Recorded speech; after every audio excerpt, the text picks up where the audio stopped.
بسم اللہ الرحمن الرحیم۔ یہ کہانی اللہ کا فضل طلب کرنے والوں کی کامیابی پر ہے۔ عرب میں ایک عورت تھی، اس کا نام جعفر تھا۔ وہ انتہائی سخی تھی، لوگوں میں ایسے تقسیم کرتی تھی کہ دائیں کو بائیں ہاتھ کا پتہ نہ چلے۔ کچھ دنوں سے وہ ایک راستے سے گزرنے لگی تھی۔ اس راستے پر دو اندھے بیٹھے ہوتے تھے، یہ دونوں صدائیں لگاتے۔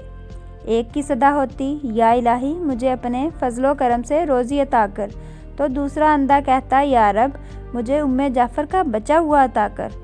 جعفر ان دونوں کی صدائیں سنتی، دونوں کو عطا کرتی۔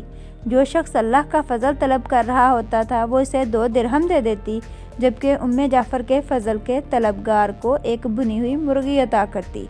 دلچسپ بات یہ ہے کہ جسے بھنی ہوئی مرغی ملتی وہ اپنی مرغی دوسرے اندھے کو 2 درہم میں بیچ دیتا۔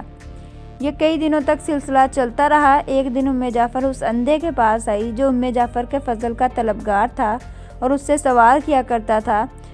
جعفر نے اس سے پوچھا، کیا تمہیں 100 دینار ملے ہیں؟ اندھا حیران ہو گیا۔ اس نے کہا، نہیں، مجھے صرف ایک بھنی ہوئی مرغی ملتی تھی جو میں 2 درہم میں دوسرے کو بیچ دیا کرتا تھا۔ جعفر نے کہا، جو اللہ کا فضل کا طلب کر رہا ہوتا تھا میں اسے 2 درہم دیتی اور تمہیں بھنی ہوئی مرغی میں 10 دینار ڈال کر دیتی رہی۔ اندھے نے اپنا سر پیٹنا شروع کر دیا۔ وہ چیخنے چلانے لگا، ہائے میری کمبختی، کاش میں ایسا نہ کرتا، میں مارا گیا۔ جعفر نے کہا، یقیناً اللہ کا فضل طلب کرنے والا کامیاب اور انسانوں کا فضل کا طلبگار محروم ہوتا ہے۔ اچھی لگے ویڈیو تو چینل سبسکرائب کریں اور ویڈیو کو لائک بھی کریں۔